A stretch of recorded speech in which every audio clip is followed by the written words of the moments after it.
this is what Alyssa Thomas said. It's a huge advantage, like you said. We played, 2 years under White? Everything is pretty much the same stuff. Defense, offense, we know everything they're about to do. She stated we know everything they about to do. Now, we told you guys, Stephanie White and her assistants brought the Connecticut Sun offense to Indiana. That's why she's not letting Caitlin Clark play her game. She only knows one style of basketball, and it doesn't work for this. Alyssa Thomas had a lot to say after Phoenix Mercury's win over Indiana. And when she said it, the entire basketball world went quiet because what she said was not music, a rumor. It was not a hot take from a commentator who watched a few film sessions. It was a first-person lived-in account from a player who knows Stephanie White's system the way a student knows a textbook she has already passed the final exam on. And it blew the roof off everything. To play against her, how much of an advantage is it to sort of have an understanding of what she likes to run on both sides of the ball? Huge advantage. I mean, like you said, we played, 2 years? Everything's pretty much the same. So defense, offense, we know everything they're about to do. Thomas told reporters without hesitation, without looking over her shoulder, without any music, diplomatic cushion, that facing the Indiana Fever under Stephanie White was, quote, music, a huge advantage. She said she played under White for 2 years with the Connecticut Sun. And then she said it, everything is pretty much the same stuff. Defense, offense, we know everything they're about to do. I think it's time for you, Stephanie White, loving supporters, apologists. I think it's time for y'all to admit that this sports talk is right. She gotta go. She gotta go. We lose the same way every time, but this time they lost really bad. Everybody was bad. Every single player was bad tonight. Every single player. But what was the worst? That is not a polite critique wrapped in coaching speak. That is a professional athlete in a post-game interview telling music. The world that her former head coach's playbook is so frozen in time that players who left her system years ago can still predict every single call she is going to make before the ball even moves. Every screen, every defensive rotation, every set plays out of a timeout. Alyssa Thomas had already seen the whole movie. She knew the ending before tip-off. And the Indiana Fever with Caitlin Clark on their roster never had a chance. Thomas as a hub is all the same damn thing, bro.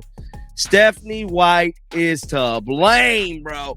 This is what Alyssa Thomas said, bro. This is what Alyssa Thomas said, bro. This is what Alyssa Thomas said, bro. And the result of Thomas knowing everything White was going to do, the Mercury dismantled Indiana by 35 points. Alyssa Thomas put up a triple-double. This is not coincidental. When a defender already knows which side the ball handler is being pushed toward. When she already knows which corner the off-ball cutter is going to occupy. When she has already seen the offensive set so many times that her feet are moving before the play is called, the other team is not playing basketball anymore. They are executing a drill. Indiana was running plays that Thomas had practiced against in Connecticut. The Fever scheme, the same system White used with the Sun, became the Mercury's greatest weapon against them. Think about the absurdity of that. The coach's own system, unchanged and unevolving, handed the other team a tactical map to a decisive blowout victory. I just thought they were the hungrier team. I thought that they played with a relentless, effort, a relentless pursuit to get to what they wanted, to be disruptive on defense, to get to their spots on offense. I thought their competitive spirit was better than ours. And Caitlin had 3 assists in the first 3 minutes of the game, then both her and Aaliyah checked out. Stephanie White has heard all of this before. She is not oblivious to the critiques.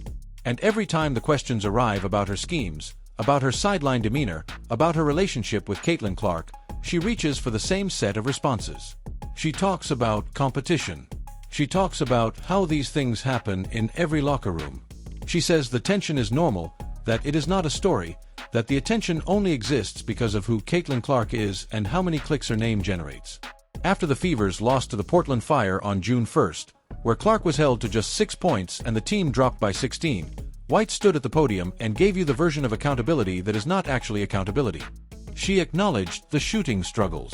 She acknowledged that things need to change. And then she walked away without addressing the fundamental question that everyone with eyes was asking. Why does this team look structurally the same regardless of the opponent, regardless of the score, regardless of what the game is telling you needs to happen?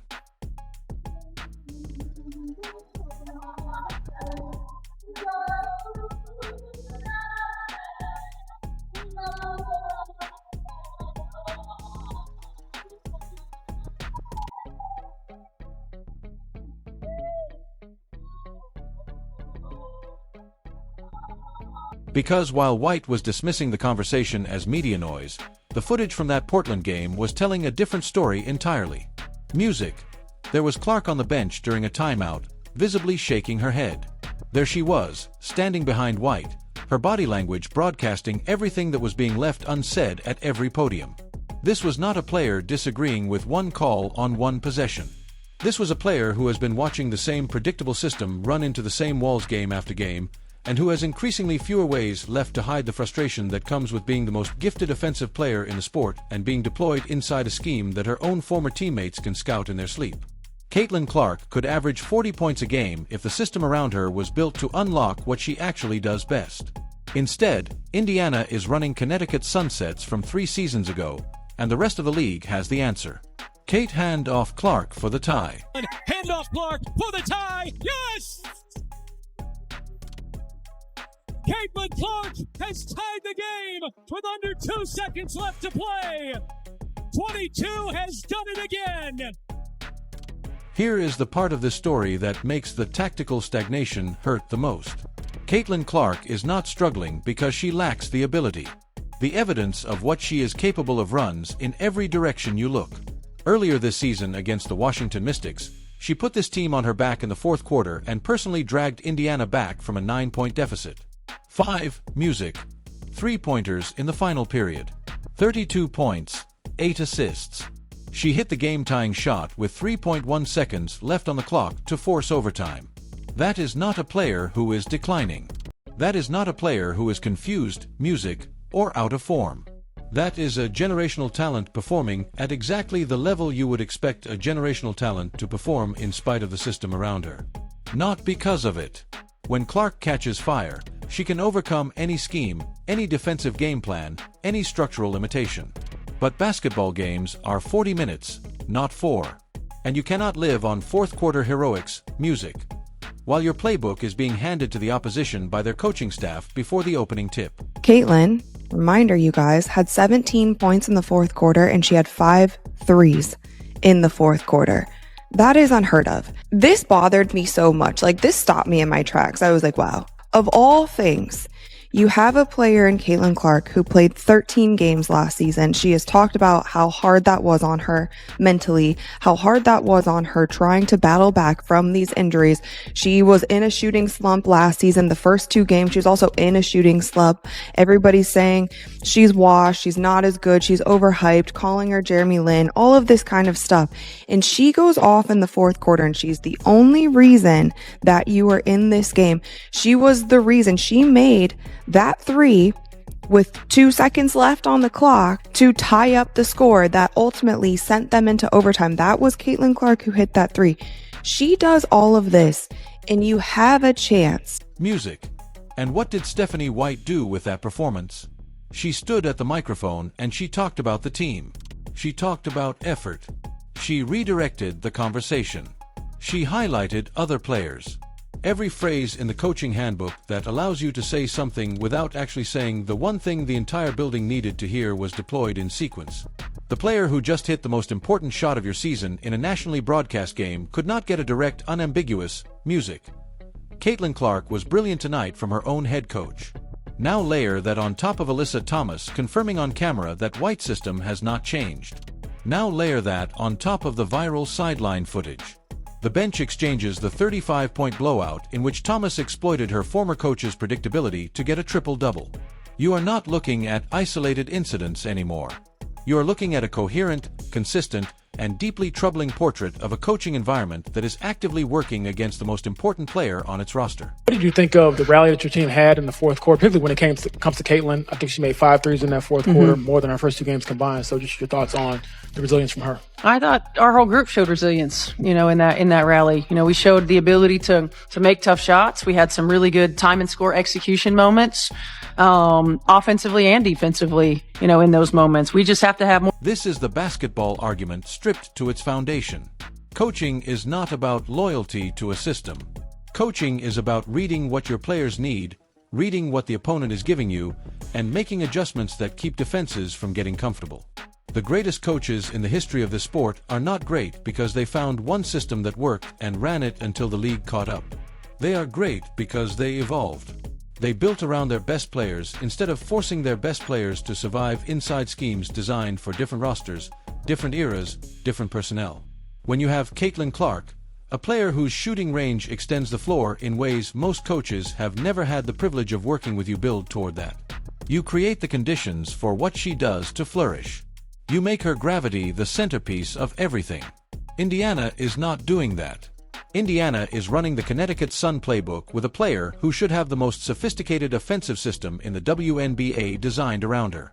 And Alyssa Thomas just confirmed on national record that she already knows exactly what that playbook says. It's not going to get easier for the Indiana Fever, man. It's not. I saw the schedule. They're playing Atlanta Dream. Atlanta Dream is actually playing some good basketball.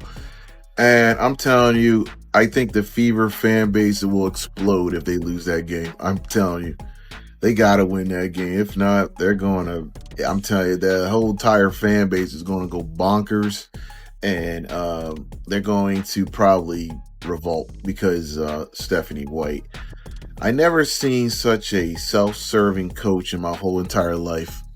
This is really bad. Coaches are supposed to put the players first, not themselves. But it just seems like she put herself first a lot. She never takes blame, never takes accountability. There is something important to understand about what Alyssa Thomas's quote actually means in competitive terms. She was not just shading her former coach for the sake of a headline. She was explaining a tactical reality with direct consequences for every team Indiana faces this season. If Thomas knows White schemes that thoroughly and she played in them for 2 years, she knows every defensive coverage, every offensive set, every counter White reaches for. When the primary option breaks down, then every coaching staff in the WNBA has the same advantage. They watch film. They talk to players who have been in the system. They run the same game plan every time they face the Fever because the Fever keep giving them the same look. Indiana is not an unpredictable opponent. Indiana is a team that other teams circle on the schedule because they know exactly what they are getting. And at the center of all that predictability, carrying more offensive responsibility than any player in the league music, is Caitlin Clark fighting scheme limitations that no player at her level should have to fight in the middle of what should be the prime years of her career. Something that's hurting us right now is we're only playing one defensive scheme, and in this league, it's too good. You can't, and people are going to pick us apart. And so, we got to dial in. We got to focus. Your IQ has to be on point. You have to know what schemes we're doing, and if you can't do that, then you can't play. And that's the point where we're at right now.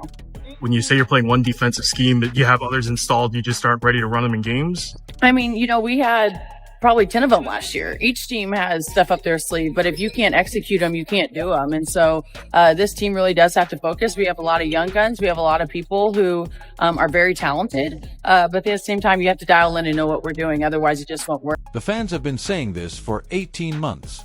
The analysts have been circling it for 2 seasons. And now an actual insider, a player who ran Stephanie White's plays, who sat in Stephanie White's film sessions, music, who lived inside the system for 2 years in Connecticut, has gone on record and confirmed what everyone watching already knew. The schemes are stale. The playbook has not evolved.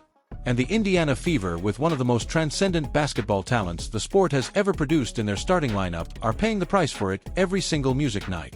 This is not a coincidence. This is not bad luck.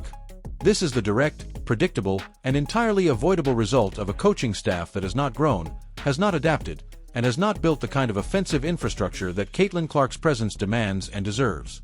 The Indiana Fever do not have, music, a talent problem. Let that be crystal clear. They have a system problem. They have a leadership problem at the coaching level.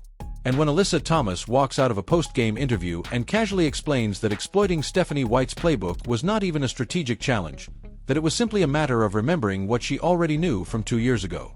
That is not just a critique of White's basketball philosophy. That is an indictment. When a veteran player can sit in front of microphones after a dominant win and describe her former coach's scheme as something that has not changed at all, offense, defense, everything, that is the kind of statement that front offices cannot ignore and fans will not forget. The question is no longer whether Stephanie White's approach is limiting this team. Alyssa Thomas answered that question for us. The question now is, how much longer does Caitlin Clark have to wait for an organization to build something worthy of what she brings to the floor every single night?